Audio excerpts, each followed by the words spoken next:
சொல்லுமா. அம்மா, மாரியக்காவால இன்னைக்கு சவாரிக்கு வர முடியல. அதனாலதான் என்ன போக சொன்னாங்க. நான் தான் இன்னைக்கு உங்க குழந்தைய ஸ்கூலுக்கு கூட்டிட்டு போறதுக்காக வந்திருக்கேன். அம்மா, இந்த பொண்ண இதுக்கு முன்னாடி எங்கேயோ பார்த்த மாதிரி இருக்குல்ல?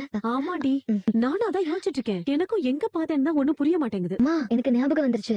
என்னடி? நீங்க இந்த பொண்ணு தானே மினிஸ்டர் எல்லாம் பாராட்டி லைசென்ஸ் கொடுத்தாங்க, டிவில கூட பார்த்தோமே. அட ஆமா. இந்த காட்டுக்குள்ள மறுபடியும் சிங்கம் ராஜாவாயிடுச்சு. காட்ட எல்லா மிருகங்களும் சந்தோஷமா இருந்தாங்க. அவ்வளவுதான் கதை. எப்படி இருந்துச்சு?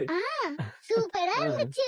சரிடா தங்கம், வா வா வா வா. பா, என்னடா? நான் இன்னைக்கு ஸ்கூலுக்கு போகலப்பா. ஏய், இப்படி எல்லாம் நீ சொல்லக்கூடாது. அம்மா, என்னமாச்சு? ஒண்ணு இல்லம்மா, நீ இங்கே இரு, நான் போய் குழந்தைய கூட்டிட்டு வந்துடுறேன்.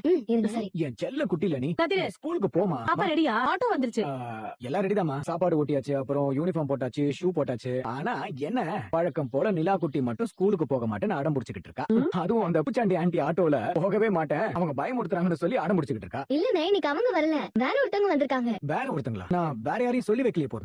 ஏதோ உங்களுக்குள்ள அட்ஜஸ்ட்மெண்ட் போலனே. மாரியக்காக்கு பதிலா வேற யாரும் வந்திருக்காங்க. புதுசா வந்தவங்கள நம்பி எப்படி நிலா குட்டி அனுப்புறது? அண்ணே, அது வேற யாரும் இல்லனே. நேத்து வீர தீர செயல் பண்ணாங்கன்னு மினிஸ்டர் கையால அவார்டு வாங்குனாங்கல்ல, நம்ம கூட நேத்து டிவில பார்த்தோமே, அவங்க தான் வந்திருக்காங்க. ஓ, அந்த பொண்ணா? நிலா குட்டி, அந்த பூச்சாண்டி ஆண்டி வரலையா, வேற ஒருத்தங்க வந்திருக்காங்களா? அவங்க கூட போறியா? அவங்க இல்லனா அப்போ ஓகே, நான் வேற ஒருத்தவங்க கூட போறேன். ஆனா அவங்க வரக்கூடாது. அவங்க வரமாட்டாங்க. சரியா, நீ வா போலாம். சரி சரி, டைம் ஆயிடுச்சு, வாங்க எந்திரிக்க. என் நிலா குட்டி சரி, சரி, சந்தோஷம்.